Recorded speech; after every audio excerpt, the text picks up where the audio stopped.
बिस्मिल्लाहिर्रहमानिर्रहीम। Students exercise 5A 7th edition book D2 Oxford. ये students हमारे पास ये फार्मूले हैं जिनको A square plus 2ab plus B square is equal to A plus B whole square.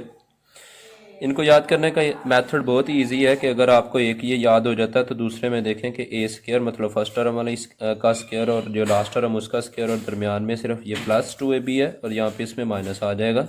और अगर यहाँ पे माइनस आ जाए तो फिर यहाँ पे माइनस आ जाएगा। एक याद हो जाए तो दूसरा याद करना बहुत ईजी है। A square plus 2ab plus B square is equal to A plus B whole square. Second में यहाँ पे प्लस की जगह माइनस आ जाता है तो क्वेश्चन इजीली हम सॉल्व कर लेते हैं। फिर A square minus B square is equal to A plus B A minus B. A से मीन फर्स्ट टर्म जो भी आपके क्वेश्चन की होगी और बी मीन आपकी जो सेकंड टर्म होगी वहाँ पर क्वेश्चन में। इस तरीके से आप क्वेश्चन का आप कहेंगे। क्वेश्चन नंबर 4 में देखेंगे ये मुख्तलिफ तरह के क्वेश्चन दिए गए हैं। अब ये जो क्वेश्चन है ये हमारे पास क्या है, इस क्वेश्चन में 1 2 3 3 टर्म्स हैं। अब ये 3 टर्म्स वाला फार्मूला तो फिर ये वाला बनता है और यहाँ पे देखें सेंटर वाली टर्म के साथ प्लस है तो ये पहला ही फार्मूला यूज़ होगा। अब यहाँ पे हमारे पास 2 टर्म्स हैं तो ये वाला फार्मूला बनेगा। इसी तरीके से हम किसी भी क्वेश्चन में हम देख लेते हैं कि इसमें कौन सा फार्मूला यूज़ होगा। अब यहाँ पर रही बात कि हमें ये भी चीज़ पता चलनी चाहिए कि वो फार्मूला बन भी रहा है या नहीं बन रहा। तो उसके लिए देखें कि स्टूडेंट्स क्वेश्चन की स्टेटमेंट आपने लिख लेनी, उसके बाद क्या करना है। तो अब ये वाला फार्मूला यूज़ हो रहा है, हमें दिखाई दे रहा है तो फर्स्ट टर्म किसी का स्क्वायर होना ज़रूरी है। मतलब फर्स्ट टर्म में ए स्क्वायर है। अब यहाँ पे जो फर्स्ट टर्म है हमारी वो ऑलरेडी किसी का स्क्वायर है तो के स्क्वायर हमने उसका लिख दिया। अब जो लास्ट टर्म है वो भी स्क्वायर होना चाहिए किसी का, तो ये जो 36 है वो हम जानते हैं कि 6 का स्क्वायर होता है। और सेंटर में 2ab प्लस का 2 तो फार्मूले का आ गया। अब ये जो ए और बी ये कहाँ से आए हैं, ए जो मतलब फर्स्ट टर्म होगी और बी जो हमारी लास्ट टर्म होगी वो कहाँ से पता चला। फार्मूले ने बताया कि ये जो फर्स्ट टर्म और लास्ट टर्म है ये बी होता है। A is the first term is के एंड लास्ट टर्म जो है वो हमारी क्या है, उस स्केयर के अंदर बात की जाएगी क्योंकि यहाँ पे ये स्केयर के अंदर वाली जो है वो बी बनेगा। तो ये ब्रैकेट यहाँ पर भी आप यूज़ कर सकते हैं, इससे कोई नहीं है कि आप यहाँ पे ब्रैकेट नहीं है तो यहाँ पे क्यों ब्रैकेट्स आई हैं, तो यहाँ पर भी आप ब्रैकेट सारी यूज़ कर सकते हैं। तो इसमें ये जो है क्या नाम है, अब ये b की वैल्यू यहाँ पे 6 होगी तो फिर फार्मूले में 2a और b, ये 2 आ गया, ये a इज़ k और b इज़ 6 आ गया। उसके बाद स्टूडेंट्स फार्मूले की ऑपोजिट साइड जो दूसरी साइड है वहाँ पे a plus B whole square लिखा हुआ है। इसका मतलब a मीन जो फर्स्ट टर्म है और b मीन जो लास्ट टर्म है वो हमारे पास फार्मूले की मदद से हम पता चलता है कि फर्स्ट टर्म और लास्ट टर्म हमारा b होती है स्क्वायर को छोड़कर। इसमें फर्स्ट टर्म और लास्ट टर्म स्क्वायर को छोड़ें तो वो फर्स्ट टर्म इज़ के और last term is B, a plus B ऊपर होल का स्क्वायर। फार्मूले की ये साइड दी हुई थी हमने ये बना ली। अब यहाँ पे ऊपर 1 मिनट ऊपर वाले स्टेप में आए जहाँ पे ज़रा चेक भी कर लें कि क्या ये वो बन भी रहा है कि नहीं बन रहा। ये के का स्क्वायर तो ये तो बन जाएगा, 6 का स्क्वायर 36 ये भी बन गया। यहाँ पे 6 2 12 और के, तो देख लें ये सारा कुछ वही बन रहा है। फिर अगर ना बन रहा हो तो हम ये फार्मूला नहीं बना सकते, फिर हमें मिड टर्म ब्रेकिंग जिसे हम फैक्टराइजेशन मेथड बोलते हैं वो काम करना होता है। होती तो ये भी स्टूडेंट्स से फैक्टराइजेशन ही है, यहाँ तक इसे फैक्टराइज ही बोलते हैं, लेकिन ये कंप्लीटिंग स्क्वायर के ज़रिए फैक्टराइज कर रहे होते हैं। अगर कंप्लीटिंग स्क्वायर ना हो तो फिर हम मिड टर्म ब्रेकिंग करके वो वाला काम कर लेते हैं। अब यहाँ पे स्टूडेंट्स इसका स्क्वायर होने का मतलब है कि आप इसे 2 टाइम लिख लें और इज इक्वल टू 0 ही चल रहा है। अब या तो ये वाली वैल्यू 0 है या ये वाली 0 है। अब इस क्वेश्चन का मैंने लास्ट में एक और मेथड भी बनाया हुआ है, एक लास्ट वाले क्वेश्चन में, क्वेश्चन नंबर 4 का ई पार्ट में, वहाँ पे मैं जब चाहूँगा फिर आपको मैं दिखा देता हूँ। तो बहरहाल आप इसको ऐसे भी कर सकते हैं वैसे भी कर सकते हैं, इसका स्क्वायर रूट लेकर भी आप क्वेश्चंस को सॉल्व कर सकते हैं। फिर एक वैल्यू आ जाएगी, ये के प्लस 6 इज इक्वल टू 0, के प्लस 6 इज इक्वल टू 0। यहाँ से स्टूडेंट्स इसकी वैल्यू माइनस का 6 आ जाएगी, इस साइड से भी माइनस का 6 आएगी। सो सोल्यूशन सेट इज, जब दोनों वैल्यू सेम आ जाए तो 2 दफ़ा लिखने की ज़रूरत नहीं होती, हम उसे एक ही दफ़ा लिखते हैं। अब सी पार्ट है n square minus 16 is equal to 0, तो ये फार्मूले से ज़ाहिर हो रहा है कि ये वाला फार्मूला यूज़ होगा। सेंटर में माइनस है, फर्स्ट टर्म ऑलरेडी किसी का स्क्वायर और सेकंड टर्म भी हम किसी का बना लेते हैं तो वो 4 का स्क्वायर बन जाता है। अब जब ये बन जाएगा तो फिर हम एक दफ़ा प्लस में लिखेंगे और एक दफ़ा माइनस में, मतलब a प्लस बी और a minus B. a means जो स्क्वायर रूट के अंदर स्क्वायर के अंदर है वो फर्स्ट टर्म और इधर भी स्क्वायर के जो अंदर है वो सेकंड टर्म मतलब b। a हमारा n है और b हमारा यहाँ पे 4 यूज़ हो रहा है। a प्लस बी और a minus B, a mean n, b mean 4 plus में, और a मीन एन और बी मीन यहाँ पे हमारे पास 4 यूज़ हो रहा है। तो ये देखें फार्मूले में एक दफ़ा प्लस में लिखना है, एक दफ़ा माइनस में, ये एक दफ़ा प्लस में लिख दिया, एक दफ़ा माइनस में, और फार्मूले में कहीं भी ऊपर स्केयर नहीं है। कुछ स्टूडेंट्स इसे लिखते हुए फिर ऊपर स्केयर डाल देते हैं, तो ये इन चीज़ों का खसूसन ख्याल रखना है। n+4 ये भी इक्वल टू 0 कर दिया, n यहाँ पे n-4 ये भी इक्वल टू 0 कर दिया। यहाँ पे स्टूडेंट्स ऊपर r लिख लें।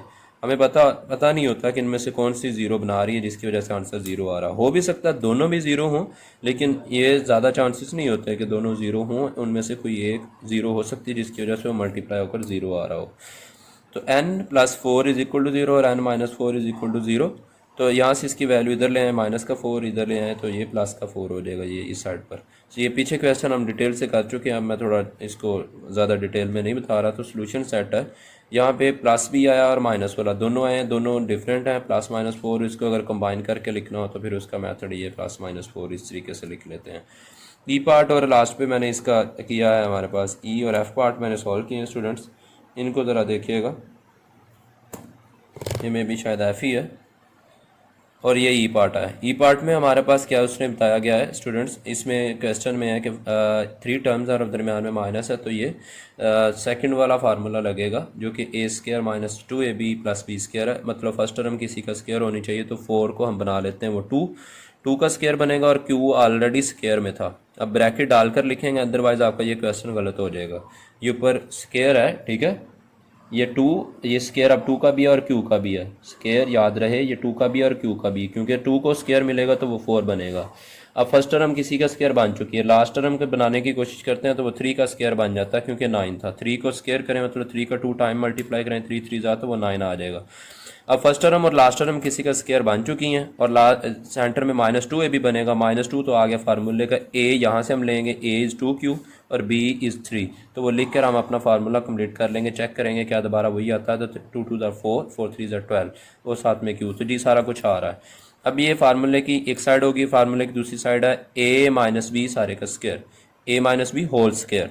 अब a हमारे पास यहाँ पे 2q था और b हमारा यहाँ पे 3 बन रहा था, और माइनस का फार्मूला यहाँ पे मैंने पहले प्लस लिख दिया था, मुझसे मिस्टेक होगी, मैंने माइनस यहाँ पे कन्वर्ट किया हुआ और ऊपर स्केयर आ जाएगा। फिर यहाँ पे मैंने पहले ऊपर बताया था कि आप स्केयर रूट से भी क्वेश्चन सोल्व कर सकते हैं जब ऊपर स्केयर आ जाए। स्केयर रूट लगा दें तो 0 का स्केयर रूट लेने से कुछ नहीं होगा, ना 0 ना इज़ नाइदर पॉजिटिव ना नेगेटिव। स्केयर रूट से कैंसिल होकर 2q - 3 आ जाएगा। अब ये जो 2 - 3 साइड पर जाकर प्लस का 3 हो जाएगा और डिवाइड में 2 आ जाएगा, ये जो मल्टीप्लाई हो रहा है इधर आकर डिवाइड हो जाएगा। अब स्टूडेंट्स नेक्स्ट प्रोसीजर है, ये 3 ऊपर वाली वैल्यू बड़ी है, नीचे वाली छोटी, तो ये इसे इम्प्रॉपर फ्रैक्शन बोलते हैं, इसे हमें प्रॉपर में कन्वर्ट करना होता है। 3/2 का मतलब है 1.5, ये 1 साइड पे लिखा और 1.5 इसको कन्वर्ट कर लें आप इसे, वो दूसरे मेथड से भी जो मैं आपको पहले भी रफ वर्क में करवाता हूँ उससे भी कर सकते हैं। आप इसे 3 1 2, बाकी नीचे 1 रह जाएगा, इसे राउंड कर दें तो इस मेथड से भी आप इसे सॉल्व कर सकते हैं। 1 ऊपर चला जाएगा 1 साइड पे और ये जो 2 है ये नीचे आ जाएगा। ये आप लोगों की मर्ज़ी यार, ये डायरेक्ट लिखना या सॉल्व करके लिखना, वो आप जैसे मर्ज़ी कर लें इसे। अब ये इस क्वेश्चन में करना था, तो ये देखें फर्स्ट टर्म और लास्ट टर्म भी किसी का स्क्वायर तो बन रही थी, लेकिन आप इसमें से कॉमन लेकर क्वेश्चन को सॉल्व कर लें। फर्स्ट टर्म ऑलरेडी किसी का स्क्वायर बन रही थी, लास्ट टर्म भी किसी का स्क्वायर बन रही थी, वैसे भी आप क्वेश्चन को सॉल्व कर सकते हैं। इस तरीके से भी आप जैसे मर्ज़ी आप इस क्वेश्चन को सॉल्व कर सकते हैं। यहाँ पे भी स्टूडेंट्स 4 को इन दोनों में से कॉमन लिया, r² एज इट इज़ आ गया, और ये 4 डिवाइड करें 100 को 4 पे तो वो 25 आंसर मिलेगा, या 4 को मल्टीप्लाई कर लें तो फिर भी आपको 100 मिल जाएगा। अब ये 4 को कॉमन लिया और बड़ी ब्रैकेट लगा लें, फर्स्ट टर्म किसी का स्क्वायर होनी चाहिए और लास्ट टर्म किसी का स्क्वायर होनी चाहिए। ये फार्मूला बनेगा हमारे पास, यहाँ पे मैं आपको ऊपर से फिर दिखा देता हूँ, यहाँ से स्टूडेंट्स आपको फार्मूला दिखा देता हूँ। ये वाला फार्मूला बनेगा a² - b² वाला, और a+b और a-b इसका आंसर आ जाएगा। अब मैं यहाँ से जल्दी से इसको सॉल्व कर रहा हूँ। a² मतलब फर्स्ट टर्म किसी का स्क्वायर होनी चाहिए और b² मतलब सेकंड टर्म भी किसी का स्क्वायर होनी चाहिए, तो ये तो ऑलरेडी स्क्वायर था और 5 इसको बना लिया, 5 का स्क्वायर इज इक्वल टू 0। अब यहाँ पे स्टूडेंट्स एक दफ़ा प्लस में आ जाए और एक दफ़ा माइनस में, मतलब ये 4 इधर मल्टीप्लाई हो रही थी, इसे मैं इधर लाकर डिवाइड करवा दिया, और इसको क्या करेंगे एक दफ़ा प्लस में r+5 और r-5, ये फार्मूले के मुताबिक फार्मूले की दूसरी साइड है a² - b² किसकी इक्वल होती है a+b और a-b, ऊपर स्क्वायर नहीं आएगा, पीछे भी बता चुका हूँ। अब 0 को 4 पर डिवाइड करें तो आंसर तो 0 ही आएगा, मैं कल भी बता चुका हूँ, 0 से जो भी नंबर मल्टीप्लाई या डिवाइड होता है तो आंसर 0 ही आ जाता है। अब ये r+5 ये भी 0 लिख लें और r-5 ये भी इक्वल टू 0 कर लें और इसके ऊपर यहाँ पे r लिख लें आप। आर का मतलब या तो ये 0 है या ये वाला नंबर, दोनों मल्टीप्लाई होकर 0 दे रहे हैं। ये प्लस का 5 इक्वल के साइड पर आकर माइनस का हो जाएगा और ये भी माइनस के साइड पर आकर प्लस का हो जाएगा। तो दो आंसर मिलेंगे, एक प्लस का 5 और एक माइनस का 5। सोल्यूशन सेट में आप +-5 लिखते हैं। ओके स्टूडेंट्स, अल्लाह हाफिज़।